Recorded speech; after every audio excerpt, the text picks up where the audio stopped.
So, one of the things I wanted to ask you, obviously, you work in working in really big partnerships quite a lot of the time. Most of the time you're building these, and you've mentioned a few of those partnerships. How do you make an effective business-to-business partnership in your experience? What makes a good one, and how do you make it work? So we actually spend a lot of time understanding where a 1+1 makes 3, and it's not an easy process, especially when it's like a fly and an elephant, sitting in that room.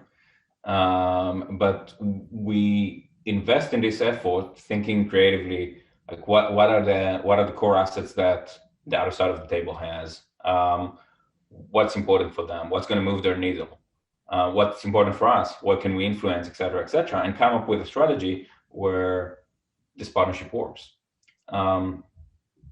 It doesn't always happen, but for example, when we met with our pipeline, it took us, I think, a little bit over a year to come up with the right ideas that made sense, and understand what's the right angle that we want to operate on.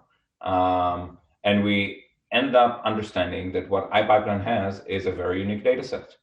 And this data set is because they process about 60-70% of the policies in North America, and a huge part in the UK as well.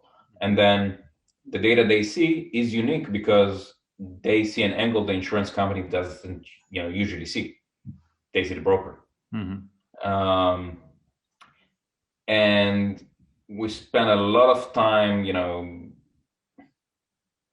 it's a tough process. Like, you have like 20 drafts that not going to see the light of day.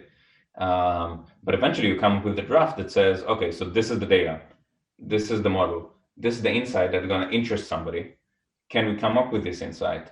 Does the data support this insight, et cetera, and then you come up with a product that says, for example, that this product that is focused on how do you benchmark yourself against the market's performance on distribution, operation, risk, pricing, etc. Because the angle that you do not see is what the broker does with the policyholder.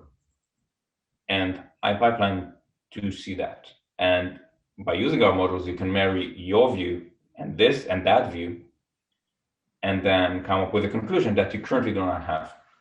You currently don't have an answer to the question, what other offers did the client see? Or what other, or what was, I'll give an example of one of the things that we were able to analyze together. We were able to analyze together, look at cycle time and placement ratio of different policies that were placed. How much time it takes to place a policy, and what's the probability for the policy to be on the books.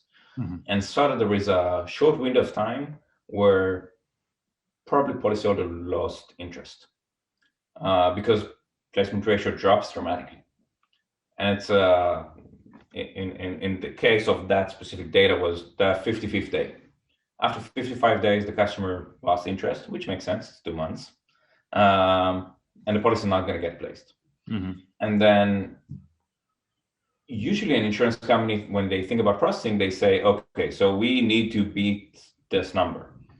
But they don't have the view of what are the other numbers in the market that they need to beat. And they don't have the view of when will the customer lose interest.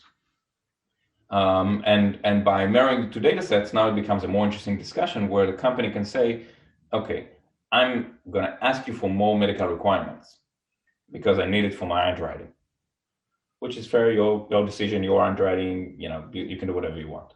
Mm-hmm. Have in mind that this next medical requirement is going to cost you on average 3 more days. And you need to beat this 55-day mark. So if you want to do that, just make sure that you have the resources to come back with the conclusion in time, because you need to squeeze that time somewhere else. Otherwise, the customer would lose interest. So if you want to ask more requirements, if you're able to process those requirements, instantly, go ahead and do what you want. But if not, make sure that you understand that you might lose the customer. And then it brings a perspective that the insurance company didn't have previously when they were thinking about those decisions. Mm. Yeah. Yeah, greater insight and understand the customer.